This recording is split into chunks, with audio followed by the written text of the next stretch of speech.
প্রিয় দর্শক, সবাইকে শুভেচ্ছা এবং অভিনন্দন জানাচ্ছি। আমার Facebook page S M Rasel কয়রায় আপনাদের সকলকে স্বাগত জানাচ্ছি। এই ভিডিওটি আমার পেজ ছাড়াও আমার ইউটিউব চ্যানেল রাসেল কয়রাতেও দেখতে পাবেন। তো আজকে আমার অফিসে আমাদের মায়ের বয়সী, মার চাইতেও বেশি বয়স একজন মুরব্বী মহিলা আসছেন। তিনি সাহায্য নিয়ে তার জীবিকা নির্বাহ করেন। দুয়ারে দুয়ারে তিনি হাত পেতে সাহায্য গ্রহণ করেন, সেই সাহায্য দিয়েই কোনোভাবে তার জীবন চলে। তিনি অসুস্থ, বেশি দূর হাঁটাচলা করতে পারেন না। তো চলুন আমরা তার সঙ্গে দু একটা কথা বলি। চাচি, তোমার এই বাড়ি কোন জায়গায়?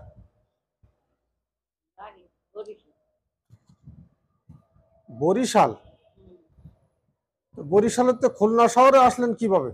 মানে বন্যা গেলে না, বন্যার সময় আমি আসছি। ও, বন্যার সময় মানে ওই সেই স্বাধীনতার পরে যে ৭৪ সালে যে সরকারের যে আনছে ও গাড়ি বাড়িয়ে সেই সময় আইছি। ও আর আচ্ছা। যাই নেই। ও, সেখান থেকে খুলনা শহরে এইভাবেই এভাবে কি ততদিন থেকেই এইভাবে সাহায্য নিয়ে নিয়ে যে আপনার চলতেছে? না, আগে তোর ওই কাজকর্ম করছি টরছি, নিজে নিজে যে লেবারের কাজ করেছেন, লেবারের কাজ মানে শরীর যতদিন আপনার চলতো ততদিন আপনার করছি চলেছে। এখন আপনার শরীর চলে না? চলে না বাবা, এখন তো যাওয়ার পথে। হ্যাঁ হ্যাঁ, এখন দেখা গেল বয়স হয়ে গেছে, এখন তো শরীর না চলারই কথা। তাই কতদিন ধরে এভাবে সাহায্য নিয়ে চলতেছেন মানুষের কাছ থেকে? চলতে আছি ধরেন ৩-৪ বছর। ৩-৪ বছর ধরে এভাবে চলছে। আপনার ছেলেমেয়েরা কেউ নেই? না, একটা মেয়ে আছে, মেয়েটাও অসহায়। মেয়েটাও অসুস্থ।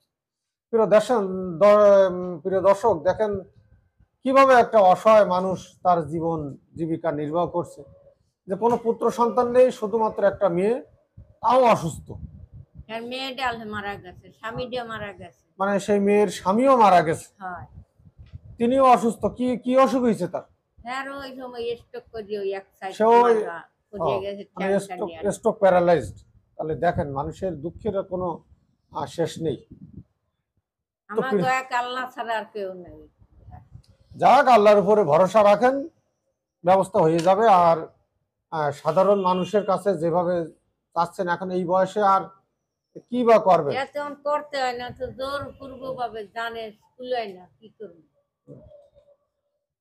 এই বয়সে কি কোনো ব্যবসা বাণিজ্য করতে পারবেন? ছোটখাটো একটা দোকান যদি কেউ দিয়ে দেয়, সেগুলো কি করতে পারবেন?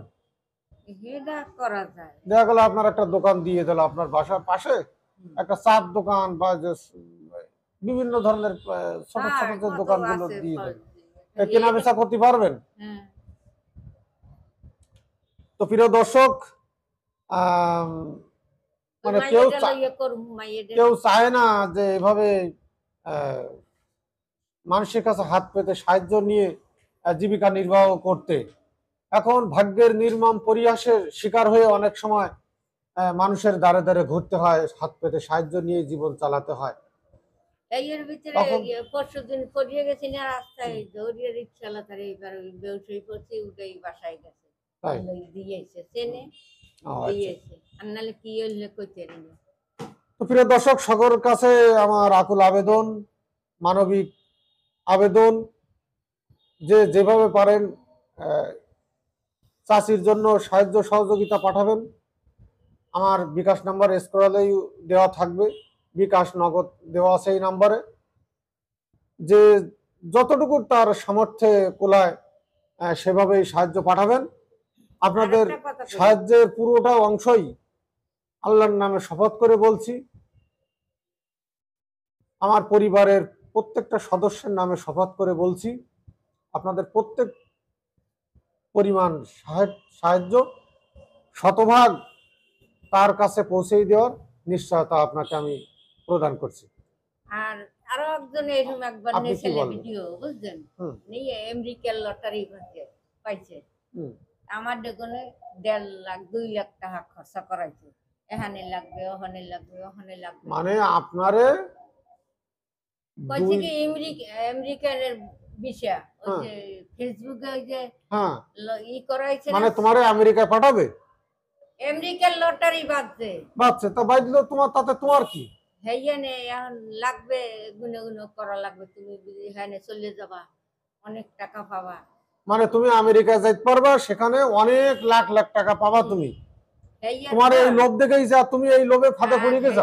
করছে কি আমার পিচের বাড়ি দিছে, হুম পিচের বাড়ি তাহা আমার কোয়াইয়া খরচা করাইছে। এই না না, তা তুমি এই লোভের ফাঁদে পড়লি কেন? তোমার আমেরিকা যাওয়ার দরকারটা কি? এই বয়সে তুমি আমেরিকা যাবা কি জন্য? এ দেশে স্বামী বাবা মার ভিটে মাটি আছে, এই বয়সে আর বিদেশ যাওয়ার চিন্তা করি না। মানুষ যে এরকম করবে আমি তো কোনোদিন মানুষ তো লোভ দেখাবে, আমেরিকা যাবা তুমি, ইউরোপে যাবা, লন্ডনে যাবা, তুমি যাবা কেন সেখানে? এই কি জানি অনলাইনে যে